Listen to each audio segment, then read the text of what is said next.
சர்வமும் சிவமயம். அனைவருக்கும் வணக்கம்.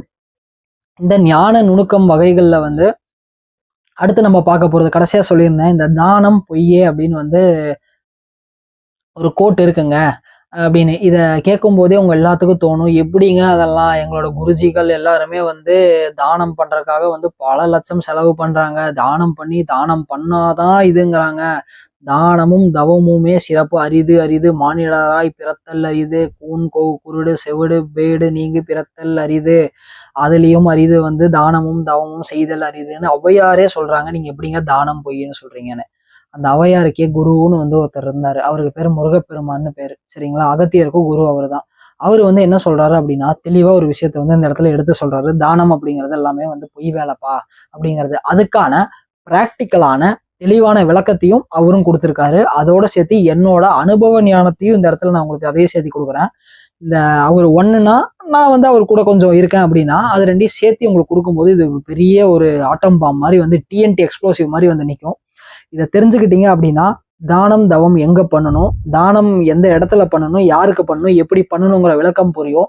அதை விட்டுட்டு கேட்கறதுக்கெல்லாம் டெய்லி போய் சோறு போடுறேன், சாப்பாடு போடுறேன், எனக்கு இறைவன் அருள் புரிஞ்சிருவார், ஜீவகாருண்ய நிகழ்வு செய்வதற்கு இறைவனுக்கு நன்றிங்கிறதெல்லாம் இந்த இடத்துல வேலைக்கு ஆகாது. வள்ளலார் என்ன சொல்லியிருக்காரு, முருகப்பெருமான் என்ன சொல்லியிருக்காரு, குருவும் சிஷியனும் மாறி மாறி என்ன சொல்லியிருக்காங்கிறத பார்க்கலாம். வெளியிருந்து பார்த்தா ரெண்டுமே மாற்று கருத்து மாதிரி இருக்கும். ஆனா சத்தியமா ரெண்டும் ஒரே கருத்து தான். பொறுமையா மனசார நீங்க மகாரம்மோட வீடியோஸ்ல நான் பேசுறதை நீங்க கேட்குறீங்கன்னா, மனசுக்குள்ள இத்தனை நாளா அறிவு குப்பைன்னு ஒன்று சேர்த்து வச்சிருப்பீங்களா? பல விஷயங்களை பார்த்து அதை தூக்கி இப்படி எடுத்து வெளியே குப்பையில போட்டுருங்க. போட்டுட்டு இந்த வீடியோ உட்காந்து பாருங்களேன். நீங்க முழுசா இங்க பார்த்து அதை பார்க்கும்போது உங்களுக்கு மிகப்பெரிய ஒரு விஷயம் புரிய ஆரம்பிக்கும். ஸோ அதை பார்ப்போம்.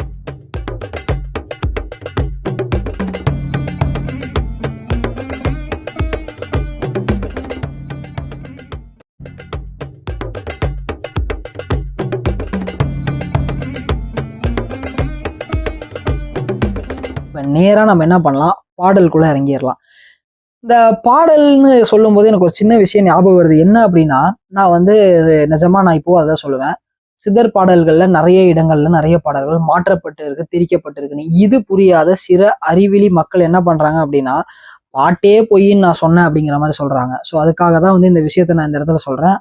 அது என்ன ஏதுங்கிறத அடுத்த ஞான நுணுக்கத்துல நான் ரொம்ப தெளிவா உங்களுக்கு சொல்றேன். இப்போ நம்ம பாடல் பார்த்துடலாம். கேளப்பா என் மகனே ஞானமூர்த்தி, கேசத்திற்கு சிற்றறிவு நீயும் மிச்சம். இதுக்கு மட்டும் நான் விளக்க சொல்ல மாட்டேன், நீங்களே தெரிஞ்சுக்கோங்க. வாழப்பா திரவியத்தை ஈயும் போது, திரவியம் அப்படின்னா என்ன அர்த்தம்னா, இந்த இடத்துல தண்ணின்னு அர்த்தம் கிடையாது. திரவியம்னா ஒரு ஃபியூவல். நீங்க இந்த இடத்துல ஓடணும் அப்படின்னா, உங்க உடம்பு சரியா இருக்கும்னா அதுக்கு ஃபியூவல் என்ன? சாப்பாடு. நீங்க இங்க பல விஷயங்களை வாங்கணும் அப்படின்னா அதுக்கு ஃபியூவல் என்ன? பணம். அந்த மாதிரி அதே மாதிரி நீ எல்லாத்துக்குமே ஃபியூவலா இருக்கிறதுக்கு பேரை தான் திரவியம்னு பேரு, சரிங்களா? திரவியம்னா தண்ணின்னு நினைச்சுக்காதீங்க. திரைக்கடல் தாண்டியும் திரவியம் தேடுன்னு அவையார் என்ன சொன்னாங்கன்னா, அதை தாண்டி போய் கூட நீ செல்வத்தை ஈந்துட்டு வாங்கிறது அதுக்கு அர்த்தம். வாழப்பா திரவியத்தை ஈயும் போது வளமான நவதானம் வழங்கும் போது, சரிங்களா? திரவியத்தை ஈயும் போது நவதானம் வழங்கும் போது நாளப்பா தினந்தோறும் அமுது போடல். அமுது போடல்னா என்ன அப்படின்னா, இன்னைக்கு நம்ம அன்னதானம் பண்ணிட்டு இருக்கோம், பல பேருக்கு நம்ம கிட்ட இருந்து அன்னதானம் போயிட்டு இருக்கு, உங்களால முடிஞ்ச உதவி நீங்க செய்யுங்க, அதுக்கு எங்க ஃபவுண்டேஷனை கான்டாக்ட் பண்ணுங்க அப்படின்னு சொல்றாங்க இல்லையா? அதுக்கு பேர் தான் அமுது போடல், சரிங்களா? நான் யாரையும் மிமிக் பண்ணல, நான் தெளிவா சொல்றேன். நான் நீங்க என்ன சொல்லியிருக்காரோ அதுதான். நலமான அடுத்து சத்திரத்தில் அன்னம் போடல், சித்திரத்தில அன்னம் போடல். அப்புறமா கேளப்பா திருவாசலில் தாகம் தீர்த்தல், கெடியான நந்த வனங்கோடி தானே. அப்படின்னா இந்த மாதிரி பலவிதமான தானங்கள் நிறைய இருக்கு. அதுல என்னென்னலாம் இவர் இப்போதைக்கு நம்ம எல்லாருக்கும் தெரிஞ்சனா, திரவியத்தை கொடுக்கறது, அப்புறமா நவதானத்தை வழங்குறது, 9 வகையான தானம்னே ஒண்ணு இருக்கு, சரிங்களா? அடுத்து தினந்தோறும் எல்லாத்துக்கும் சாப்பாடு போடுறது, அடுத்து இந்த சத்திரத்தெல்லாம் சாப்பாடு போடுவாங்க, அது ஒரு டைப்பு. அப்புறமா திருவாசல்ல தாகம் தீர்க்கிறது, இது எல்லாமே இருக்கு அப்படிங்கிறாரு. இதுக்கு அடுத்து தலைவர் மறுபடியும் என்ன பண்றாருன்னா, கொடியான கோதானம், வஸ்திரதானம், கொள்கை என்ற, அதாவது இதை ஒரு கொள்கைன்னு வச்சுட்டு இருக்கிற ஆபரண தியானம், படியான கல்யாண தியானம். ஆக்சுவலி கல்யாணம் பண்ணி வைக்கிறதே ஒரு தானம் தான், அதுக்கு பேர் கன்னியா தானம்னே சொல்லுவாங்க. பண்புள்ள கோவில் குலதானம், சரிங்களா? குடியான அக்கிரார தானம் என்றும். அக்கிரார தானம்னா இந்த இவங்களுக்கெல்லாம் இந்த இருக்கிறதுக்கு இடம் கொடுத்து சிலதெல்லாம் பண்ணுவாங்களா அது. அக்கிரார தானம் என்றும், கூறியதோர் மடங்கள் கட்டும் தானம் என்றும், முடிவான நிலந்தானம் சொர்ண தானம் என்றும். இதுக்கப்புறம் தான் சொல்லுவாரு பாருங்க, தானம் முழுக்கும் விக்கிரக பூசை யாவதும் பொய்யே. இப்ப என்ன சொல்லலாம்? இவரை விட எல்லாரும் பெரிய ஆளா? கொஞ்சம் சொல்லுங்க எனக்கு. நீங்க பாக்குற சோ கால்டு ஸ்பிரிச்சுவல் மாஸ்டர்ஸ் யார் யாரோ சொல்றீங்கல்ல, முருகனை விட பெரிய ஆள்னா நீங்க பேசலாம், இல்லைன்னா பேச வேண்டாம். இதுக்கே அப்படின்னா அடுத்த ஒரு ஸ்பெஷல் ஐட்டம் இறங்குது பாருங்க. நான் சொன்னதெல்லாம் புரிஞ்சிருக்கும்னு நினைக்கிறேன், இல்லை ஷார்ட்டா சொல்லிடுறேன்.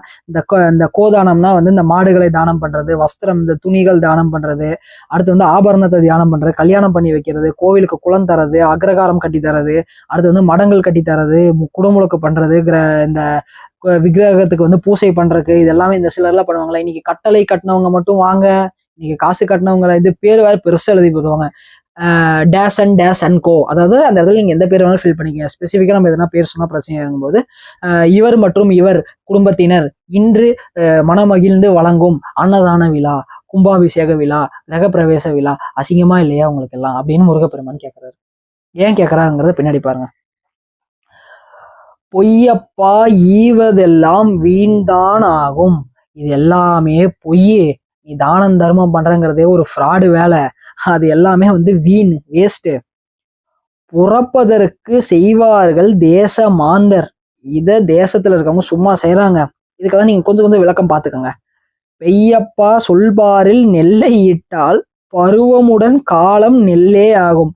அட அறிவு கொழுந்துகளா, ஒரு நிலத்துல போய் நீங்க வந்து நெற்பயிரை இட்டீங்கன்னா அந்த நெற்பயிர்ல இருந்து உங்களுக்கு என்ன வரும்? ஆப்பிள் மரமா வரும்? வராது. நெல் போட்டீங்கன்னா அதுல இருந்து திருப்பி உங்களுக்கு நெல் அரிசி தான் வரும்.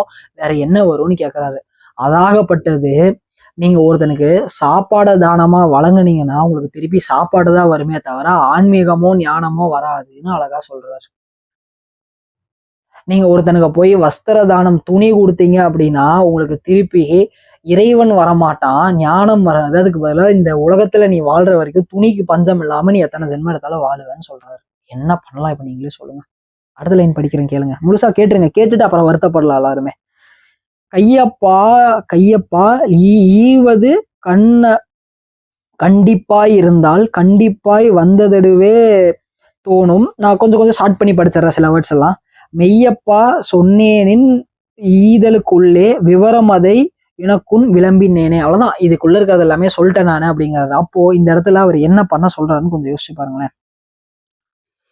விளம்பியதோர் செய்தியை அறிந்து கொண்டேன். இப்ப வந்து அகத்தியர் சொல்றாரு, நீங்க சொன்னதெல்லாம் நான் கேட்டுக்கிட்டேன். மேதனையில் ஈவதெல்லாம் வீணே என்றீர்.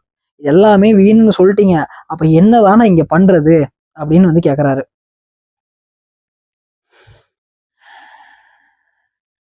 அதுக்கு என்ன பண்ணணும்னா, உங்களுக்குள்ள இருக்கிற அந்த இறை ஒளி, அந்த அகாரம் உகாரம் இதெல்லாமே நான் சொல்றேன்ல, எளிமையா சொல்லணும்னா உங்களுக்குள்ள இருக்க அந்த சக்தியை ஒருநிலைப்படுத்தி, அந்த மன்மத சக்தியை ஒருநிலைப்படுத்தி உங்களுக்குள்ள ஏத்தி உங்களுக்குள்ள அந்த அறுசுவை உணவு உண்ணுங்க, உங்களோட ஜீவனுக்கு அன்னதானம் போடுங்க அப்படிங்கிறாரு.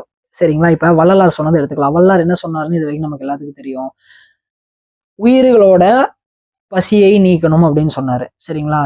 என்னத்தோட பசியை நீக்கணும்? உயிர்களின் பசி, ஜீவர்களோட பசி. உண்மையாலுமே உயிர்களோட பசி, ஜீவர்களோட பசி. பசினா என்ன அப்படின்னா தீராம இருக்கிறது தான். பசிங்கிறது ஒரு பிணி மாதிரி. சரிங்களா? ஆனா சாப்பாடு போட்டீங்கன்னா அந்த பிணி தீர்ந்து போயிடும். உண்மையாலுமே எதுக்கு பசி இருக்குன்னா, ஜீவன் அப்படின்னு எதை குறிப்பிடுறாங்க, உயிர்கள் அப்படின்னு எதை குறிப்பிடுறாங்கன்னா இந்த உடம்ப கிடையாது, உள்ள இருக்கிற ஆ இன் மான்னு சொல்லப்படக்கூடிய ஆன்மாவை குறிப்பிடுறாங்க. அதுக்கான பசி என்னன்னா, ஐயோ இறைவனை அடைய முடியலையே, இறைவனை அடையறதுக்கு எனக்கு இதெல்லாம் தடையா இருக்கேன்னு எதை இருக்கோ அதை நீக்கி கொடுங்க. அதுக்கு பேர் தான் வந்து உண்மையான அன்னதானம், ஜீவகாருண்யம் எல்லாமே. உங்களுடைய ஜீவனுக்கு செய்யும் காருண்யமே ஜீவகாருண்யம். உங்க ஆன்மாக்கு செய்யும் உதவிக்கு பேரு தான் ஜீவகாருண்யம் அப்படிங்கறது எல்லாம் தெளிவா புரிஞ்சுங்க. வாடிய பயிரை கண்ட போதெல்லாம் வாடினேன் அப்படின்னா, பயிர் அப்படின்னா என்னன்னா, பரிபாஷையில உயிருக்கு இன்னொரு பேர் என்னன்னா உயிர் பயிருன்னே சொல்லுவாங்க. உயிரை வந்து ஒரு பயிராக தான் வந்து இறைவர் சித்தர்களோட மறைமொழியில வந்து பார்ப்பாங்க. அப்போ அந்த மாதிரி வாடி இருக்கிற உயிர்களை கண்ட போதெல்லாம் நான் பதபதச்சு போனேன் அப்படிங்கிறாரு வள்ளலார். சரிங்களா?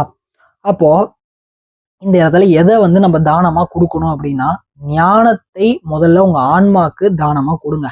சரிங்களா? இருக்கிறதுலே ரொம்ப ஏழையா இருக்கிறது யாருன்னு பாத்தீங்கன்னா நமக்குள்ள இருக்கிற நம்மளோட உயிர் தான். அதுக்கு முதல்ல தானம் பண்ணுங்க. இந்த ஞான விளக்கங்களை. அதை தான் இப்ப நம்ம பண்ணிட்டு இருக்கோம். இதுக்கு பேர் தான் உண்மையான நான் கொடுக்குறேன் பாத்தீங்களா. இப்ப அன்னதானம் அப்படின்னு என்னன்னா, சித்தர்களோட மொழியில அன்னதானம் போட்டா நானும் வந்து சாகக்கூடாது, நீங்களும் சாகக்கூடாது. அப்படின்னா சாதல் அப்படின்னா என்னன்னா, எனக்கும் அது வந்து என்னை விட்டு இப்ப சாப்பாடுனா ஒரு வாட்டி சாப்பிட்டீங்கன்னா உணவு வெளியே போயிடும் மலமா. ஆனா இப்ப நான் கொடுக்கறது காலாகாலத்துக்கு 7 ஜென்மமானாலும் உங்களுக்குள்ள இருக்கும். சரிங்களா, இதுதான் வந்து உண்மை. வள்ளுவர் என்ன சொல்லுவார்னா, நீ கற்ற கல்வி அப்படிங்கிறது 7 ஜென்மத்துக்கும் அந்த காப்பாற்றணும் அப்படிங்கிறது. அந்த 7 ஜென்மத்துக்கு எதுனா மேக்ஸ், பிசிக்ஸ், கெமிஸ்ட்ரி வராது. இப்ப நான் சொல்லி கொடுக்குறேன் பாத்தீங்களா, அந்த சாகா கல்வி. இதுதான் சாகாத கல்விதான் வந்து உங்களுக்கு வந்து சாகாத நிலையை கொண்டு போற வரைக்கும் உங்களை வந்து காப்பாத்திட்டே இருக்கும். இதுக்கு பேர் தான் உண்மையான தானம், தவம் எல்லாமே. இப்போ இந்த தானத்தை நான் கொடுக்குறேன். இதை நீங்க எனக்கு இறைவன் கொடுத்தாரு. இதை நான் உங்களுக்கு கொடுக்குறேன். இதை நீங்க வாங்கிட்டீங்கன்னா, இதை நீங்க வந்து உங்களோட உயிருக்கு நீங்க தானமா கொடுங்க. அது என்ன பண்ணும், முழுசா எடுத்துக்கிட்டு அதுக்கு தனக்கு மிஞ்சியதே அப்படின்னா வந்து அது முதல்ல உணர்ந்தது. இப்ப எனக்கு இது எத்தனையோ வருஷமா எனக்குள்ள உணர்த்திட்டு இருக்காங்க. நான் உடனே வந்து சொல்லிக் கொடுக்க வந்துட்டேன் இப்ப இருக்கவங்க மாதிரி கிடையாது. நான் இதுக்கு ஒரு 11 வருஷம் எடுத்துக்கிட்டேன். ஏன் அப்படி எடுத்துக்கிட்டேன் அப்படின்னா, எனக்கு மிஞ்சணும் அந்த விஷயம். தனக்கு மிஞ்சியதானே, எனக்கு இதெல்லாம் போதும், நான் எல்லாத்தையும் எனக்கு உணர்ந்துட்டேன், எனக்கு தெரிய வருது, இப்ப நான் இதை பார்த்தேன்னா எனக்கு இது புரிய வருதுங்கிற நிலை வந்ததுக்கு அப்புறம் தான் நான் வாய் திறந்து பேசணும். இல்லைன்னா அது வரைக்கும் பேசுறது எல்லாமே வீண் தான். என்ன பண்ணுவாங்கன்னா, பாதியிலேயே வந்து 4 குடு கொடுத்து போய் வேலையை பாரு அப்படின்னு அனுப்பிச்சு விட்ருவாங்க. அதனாலதான் சிலர்லாம் என்ன பண்ணுவாங்கன்னா, எனக்கு இப்ப இறைவனோட அனுமதி இல்லை வகுப்பெடுக்கிறதுக்கு, இப்ப நான் எடுக்க மாட்டேன், இப்ப எனக்கு வேண்டான்ட்டாங்க, நான் மூட்டை முடிச்ச கட்டிட்டு போறேன், 3 மாசம் நான் பிரேக் எடுக்கிறேன். இதுக்கெல்லாம் காரணம் என்ன அப்படின்னா, இறைவன் விட மாட்டார். அதை ஏதோ ஒரு வழியில ஆஃப் பண்ணி விட்டுருவாரு. புரியுதுங்களா? அதனால எனக்கு இந்த விஷயங்கள் என்னை தாண்டி இது வெளியே போகும்போதுதான் நான் இதெல்லாம் உங்களுக்கு வெளியே எடுத்து கொடுத்துட்டு இருக்கேன். அந்த மாதிரி நிலை வரும் பொழுது அதுக்கு கொஞ்சம் வருஷம் ஆகும். அது வந்ததுக்கு அப்புறம் உங்களுக்கு அந்த விதிப்பயன், ஏன்னா உண்மையான ஒரு ஞான தெளிவுக்குள்ள ஒருத்தன் வந்துட்டான்னு வைங்களேன், அவனுக்கு என்னன்னா, அவனுக்கு அந்த கடமை இருந்தா மட்டும்தான் செய்வான். இல்லைன்னா வந்து இப்ப இருக்கிறவங்க மாதிரி எனக்கு தெரிஞ்சிருச்சு, நான் உலகத்தை காப்பாத்த போறேன், உலகத்தை திருத்த போறேன், மாத்த போறேன், சொல்லித்தரேன்லாம் போக மாட்டான் இவனும். அப்ப வள்ளலார் நினைச்சிருந்தாருன்னா ஒரு நிமிஷத்துல எல்லாத்தையும் மாத்திட்டு போயிருக்கலாமே. அவருக்கு இருந்த சக்திக்கு, இறைவா எனக்கு எல்லாத்தையும் மாத்தி கொடுன்னு ஒரு வேண்டுதல் வச்சிருந்தாருன்னா இறைவன் மாத்த மாட்டாரா என்ன? அவர் கேட்காமயே இருந்திருப்பாரா என்ன? ஏன் அது நடக்கல அப்படின்னா, அவனுக்கான தனியா வந்து ஒரு விருப்பம் வேணும். அந்த விருப்பம் இருந்தா அது ஆட்டோமேட்டிக்கா மாறும். ஏன்னா ஆன்மாங்கிறது ஒரு ஹையர் லெவலான ஒரு ஃப்ரீக்வன்சி. அந்த உள்ளுக்குள்ள இருக்கிற இறைவனுக்கு அந்த விருப்பம் வரணும், எனக்கு வந்து என்ன தெரிஞ்சுக்கணும்னு. அது வராத வரைக்கும் நீங்க எவ்வளவு பாடுபட்டு உங்க ஒய்ஃபையோ ஹஸ்பண்டையோ குழந்தையோ உள்ள இழுத்தீங்கனாலும் அவங்க ஆன்மீகத்துக்குள்ள வர மாட்டாங்க. அந்த இன்னொருத்தனுக்குள்ள இருக்கிற அந்த இறைவனுக்கு, இறைவன் தான் நானு தெரிஞ்சுக்கிறதுக்கான அந்த விதி, அந்த தலையெழுத்து எல்லாமே வரும். அது வரைக்கும் இங்க இருக்கிறதெல்லாம் உழண்டுட்டு தான் கடைசியா வரும். அதை வந்து புரிஞ்சுக்கோங்க. இப்போ இன்னைக்கு நான் உங்களுக்கு சொல்லி கொடுத்த விஷயம் ரொம்ப ரொம்ப தெளிவா இது எல்லாமே புரிஞ்சிருக்கும். இதை புரிஞ்சது அப்படின்னா அதுக்குன்னு வந்து இப்ப நீங்க இன்னொரு கேள்வி இந்த இடத்துல வரும், அப்ப நான் யாருக்குமே தானம் தர்மம் பண்ணவே கூடாதுன்னு. சத்தியமா அப்படி கிடையாது. எவ்வளோ வேணாலும் ஒருத்தருக்கு தானமும் தர்மமும் உங்களுக்கு இருக்கிறத விட பண்ணுங்க. ஆனா அதனால இறைவன் என்கிட்ட வருவாருன்னு நினைச்சு பண்ணீங்கன்னா, இறைவன் ஒரு இன்ச்சு கூட வந்து வரமாட்டாரு. அதை நார்மலா வரமாட்டாரு. ரெண்டாவது அதை நினைச்சு பண்ணீங்கன்னா ஒரு ஸ்டெப் வரக்கு பதிலா 10 ஸ்டெப் ரிவர்ஸ் போயிடுவாரு. இதை புரிஞ்சுக்கோங்க. அதே மாதிரி வந்து நீங்க ஒருத்தருக்கு வந்து ஏதோ ஒரு உணவு கொடுக்குறீங்க, எதை கொடுக்குறீங்கன்னா அது வந்து நீங்க வந்து நான் பண்றேன்ப்பா என்ன மாதிரி நீங்களும் பண்ணுங்கன்னு வீடியோ எடுத்து போடுறது தப்பே கிடையாது. அதுக்கு ஒரு பேக்ரவுண்ட் மியூசிக்கை போட்டு அதுக்கு ஒரு எஃபெக்டை வச்சு அங்க ஒரு கேமரா இங்க ஒரு கேமரா, காரு வந்து இறங்குறதுல இருந்து ஒரு கேமராலாம் வச்சு போடாதீங்க ப்ளீஸ். தயவு செய்து கெஞ்சி கேட்டுக்கிறேன். அதெல்லாம் மிகப்பெரிய பாவம். ஏன்னா இதெல்லாம் தெரிஞ்சதுக்கு அப்புறம் நமக்கு இதெல்லாமே வந்து ஒரு மாதிரியான ஒரு பயமா இருக்கு. என்னடா இவனுங்களாம் இப்படி பண்றானுங்களே இந்த பேரை சொல்லிட்டு, இதுக்கெல்லாம் என்னென்ன தண்டனை கொடுப்பானுங்கன்னு அடுத்த முருகர் அதையும் சொல்லி வச்சிருக்காரு. அதனால இதெல்லாம் பண்ணாதீங்க தயவு செய்து.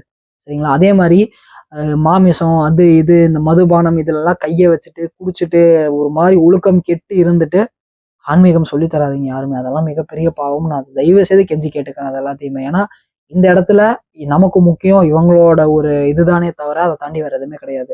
சரிங்களா? அதனால உங்க எல்லாத்துக்கிட்டையும் நான் அதை கேட்டுக்கிறேன். இதை மட்டும் பண்ணுங்க. இப்போ உங்களுக்கு புரிஞ்சிருக்கும்னு நினைக்கிறேன் தானம் தர்மம் தவம்னா என்னன்னு. தானம் எவ்வளவு வேணாலும் பண்ணுங்க. ஆனா அதனால இறைவன் வருவார்னு நினைச்சு பண்ணாதீங்க. உங்களுக்கு ஒருத்தரை பாக்குறீங்க, ஐயா எனக்கு பசிக்குது எனக்கு ஏதாவது வாங்கி கொடுங்கன்னா உடனே அடுத்த செகண்ட் போய் வாங்கி கொடுங்க, அவ்வளவுதான். அதனால உங்களுக்கு எந்த பாவம் புண்ணியம் வேண்டான்னு நினைச்சிட்டு வாங்கி கொடுங்க, அவ்வளவுதான். அவன் கேட்கறான், நெல்லை எடுத்து பூமியில் போட்டால் மீண்டும் நெல் தான் வரும். உனக்கு இந்த பூமியில கொடுத்த உபகரணங்களை வைத்து இன்னொருத்தனுக்கு உபயோகமாக இருக்க நீ உதவி செஞ்சினா உனக்கும் அதுதான் திருப்பி வருமே தவிர இறைவன் வரமாட்டார் அப்படிங்கிறத தெரிஞ்சுக்கங்க. சோ இதே மாதிரி அடுத்த ஒரு சிறப்பான ஒரு ஞான நுணுக்கத்துல சந்திப்போம். சிறவும்